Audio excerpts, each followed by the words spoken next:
What's up, everybody? It's Greg. So today I'm going to give you an update on any stimulus check or any tax credits that are being proposed. So from the initial CARES Act, that is the first stimulus package that went through, we had a $1,200 stimulus check sent to every adult, plus a $500 stimulus check for every child in your home. And as I've made a video on before, the House of Representatives has passed the HEROES Act, and that allows $1,200 for every individual in your household, up to a maximum of 3 children. So you could have you, your spouse, and three children all getting $1,200. And now there's talks of Trump, who's saying that he wants to give a $4,000 travel tax credit. All of these ideas really are just meant to help spur the economy, to help people go out and spend money so that the economy can rebound even quicker. But the CARES Act and the HEROES Act, I don't believe have as big of an impact as what the government would like them to have, because savings rates for Americans has increased by 33%. Money being sent out to people only increases economic activity if they are spending that money. So if they are saving it, it's not really doing a whole lot. So there's a thing in economics called the multiplier effect, where if I go out and spend $1 at a store, well, then that store owner has an extra dollar that he can go spend somewhere else. And then wherever he spent it, they have an extra dollar to go spend somewhere else. And that dollar ends up kind of multiplying and hitting a whole lot of people. So if you are just taking the $1,200 stimulus check that the government's giving you and saving it, which I'm not saying is a bad idea. I think it's a really good idea to make sure that you have savings in your account so that just in case you have an accident or anything like that, it's good to have that. But it doesn't necessarily spur the economy by having this multiplier effect like it does when you spend it.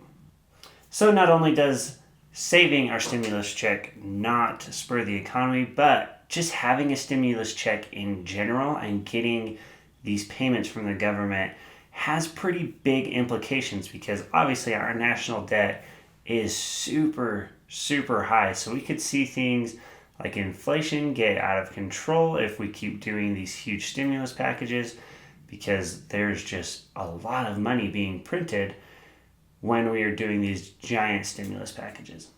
So now let's talk about that $4,000 travel tax credit that I mentioned before. This is a proposal by President Trump.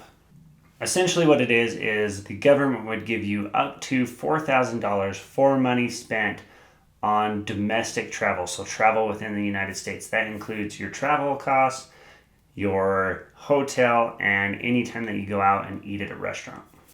Under the current proposal, which all of this has to go through the House of Representatives and the Senate and be signed by President Trump, but under the current proposal, it would be a tax credit that you would take on your taxes, and it looks like it's saying any domestic travel between 2020 and 2021. So I don't know if you'll wait until 2021 to file your taxes to get this money.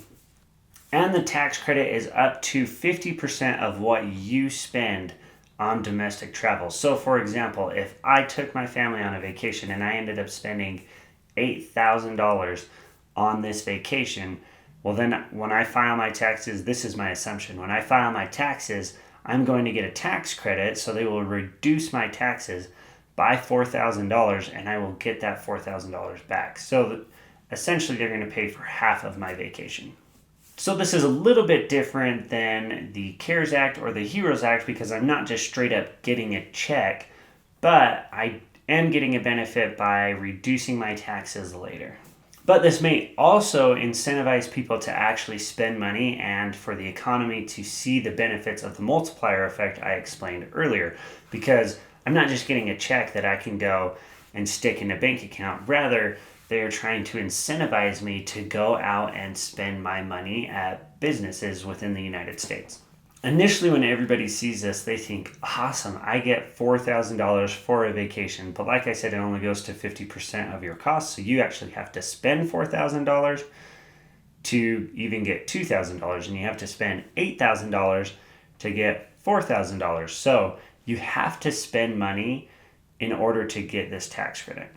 So it's going to be really smart financially, at least personally for you, to not think of it as, yay, I get $4,000 to go travel, but more likely you say, I'm going to have to spend $8,000 and get $4,000 back. So I'm still going to be spending $4,000 on a vacation. And if that's what you do, then awesome. If you have the money, go for it. But you can't spend $8,000 to get $4,000 back and think that you're getting a good deal. This is very similar to any type of thing that you see when you go to a retail store. If you go and you're like, oh my gosh, this thing that I've wanted so much is 30% off. I am saving so much money by buying it.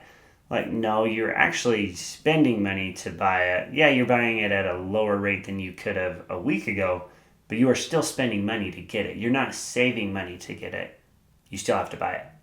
And so it is with this travel tax credit. You would have to spend money to get it. So for me personally, if I end up getting this travel tax credit, it's not going to really affect how I spend my money. So I'm not going to go out and have an $8,000 vacation just because I think I'm going to get $4,000 back. But I will take advantage of it in the fact that if they do pass it, well then yeah, I'm going to claim as much as I can, but I'm not going to really change my habits and my spending habits just so I can take advantage of this tax credit.